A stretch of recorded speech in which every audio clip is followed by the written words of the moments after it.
Well, good morning. This is Dave Jones with Storm Center Communications and Geo Collaborate. It's September 11th and it's 11:47 East Coast time. Right now we have Hurricane Francine with winds of 90 miles per hour about to make landfall in southern Louisiana. Tropical storm force winds will be moving on shore shortly. I'll show you that in just a second.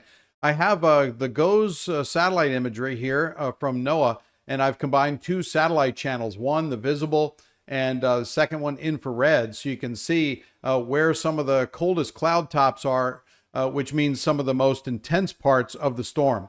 You can see right here, this is some thunderstorm activity that's wrapping around here rather quickly, wrapping around the center. You can see the cold cloud tops fanning out. That means it has good dynamics, if you will, from a meteorological perspective, to continue with its current intensity. The good news is we have some dry air that's trying to get into Francine circulation, and we have strong wind shear over the land. So it does not look like Francine is going to intensify much more than its current Category 1 status with 90 mile per hour winds. Now, I do want to show you a little bit more. I'll take this full screen here so you can see what's going on a little bit closer. You can see down here as Morgan City, Louisiana, and the storm is moving towards the northeast. So expect to make landfall in this area. Now, as I pan out a little bit more, you can see New Orleans is right here in this area. So New Orleans is receiving some rain, heavy at times currently, but they will get heavier as the day goes on with these intense rain showers. The other thing is New Orleans will be in the right quadrant of the hurricane, meaning there is an enhanced chance for tornado activity and certainly strong gusty winds. So we're going to be watching this very closely. I do want to show you Geo Collaborate and show you what's happening here as far as timing is concerned. So I'll move this a little bit more towards the center. What you can see here are the outer tropical storm force winds in Hurricane Francine, and that does mean that they're close to making contact with the land here. Looks like the Hurricane Center is forecasting about 2 o'clock for tropical storm force winds to start moving inland in Louisiana. Notice also by 8 p.m. tonight, it looks like New Orleans, the greater New Orleans area, will be in tropical storm force winds, and that means winds of 39 to 74 miles per hour with higher gusts. And then moving on into southern Mississippi around 2 o'clock in the morning tomorrow. Now, what you also see superimposed here is the flood risk. There is a high flood risk in this area, which means greater New Orleans. Remember, they are below sea level, but they have a very big levee protection system, flood protection system, and many of the floodgates have been closed by the Louisiana Flood Protection Authority, but we will still see heavy rainfall in downtown New Orleans. If all the pumps are working, it can handle an inch of rain in the first hour and half of an inch of rain every hour after that. It looks like this area could receive 4 to 8 inches, in some localized areas up to 15 inches of rain. So we do expect widespread flooding even past Baton Rouge into New Orleans, into southern Mississippi, Long Beach, Biloxi. Those areas will receive heavy rainfall. Also extending to the north in Mississippi and eastern Louisiana, this is all still a high risk of flooding, which extends even into southwestern Georgia and the Panhandle of northern Florida. They're around Tallahassee. So flooding rains are still possible in this area.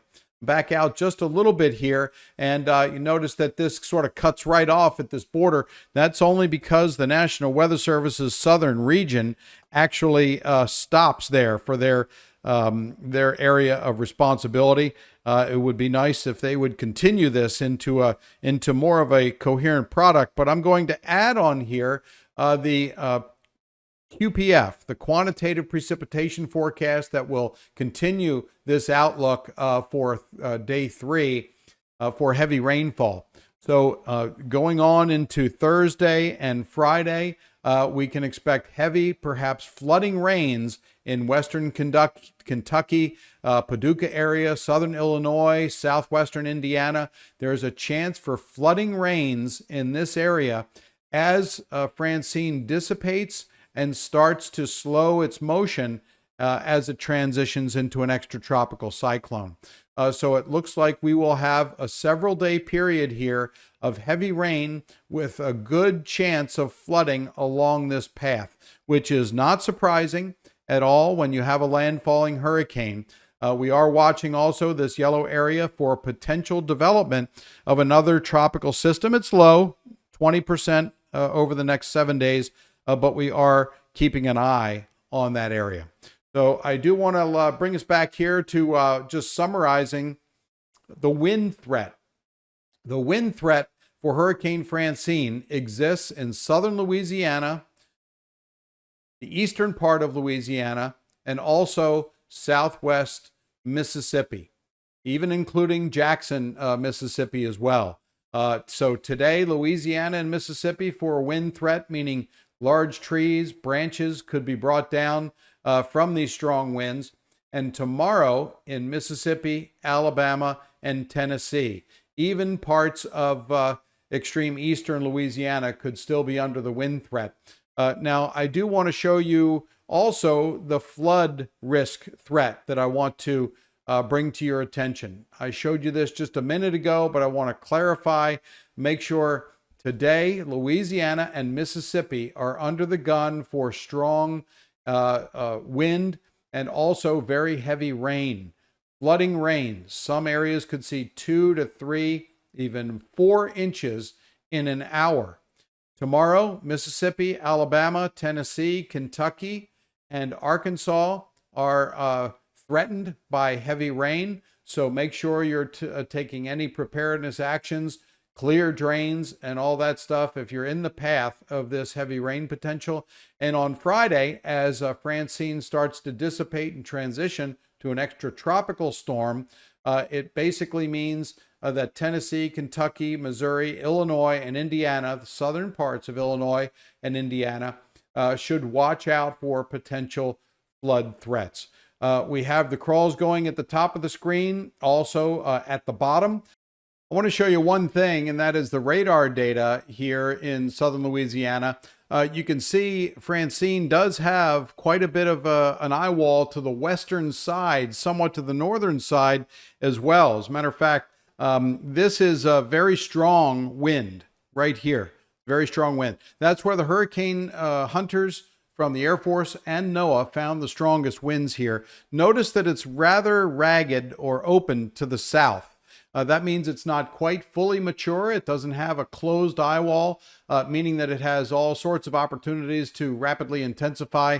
It looks like drier air getting into the system, plus some stronger wind shear, which is actually elongating the shape of the storm a little bit, will level out the amount of intensification that's going to happen. So we think that Francine will maintain its 90-mile-per-hour wind status on the western side of the storm. There's still very strong gusty winds, hurricane force winds on the eastern side of the storm. You're just looking here at the precipitation and actually a special marine warning being issued right here where that little yellow box shows up there. That's because of very strong thunderstorms with very strong gusty winds, tropical storm force, and perhaps even higher in that area.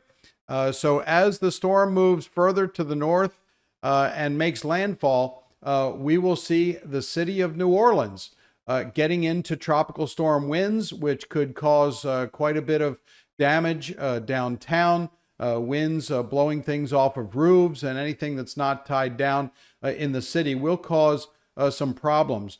And also there will be some impacts to critical infrastructure, such as bridges, which will close. Major bridges close when the winds get above 35 miles per hour there as well. So we'll be monitoring Francine as it approaches the coastline. There is a storm surge that's going to be happening and is happening along the coastline. 5 to 10 feet of storm surge where the center makes landfall, and to the right is likely. And in Lake Pontchartrain, we could see storm surges in the 3 to 5 foot range. And so that should be manageable by the city of New Orleans, and the Flood Protection Authority is not concerned about the storm surge that'll be coming in. That's a very powerful structure. We will be monitoring that and any other impacts. We may be back later on today with another update, probably around 6 or 7 or so. For now, I'm Dave Jones with Storm Center Communications and GeoCollaborate.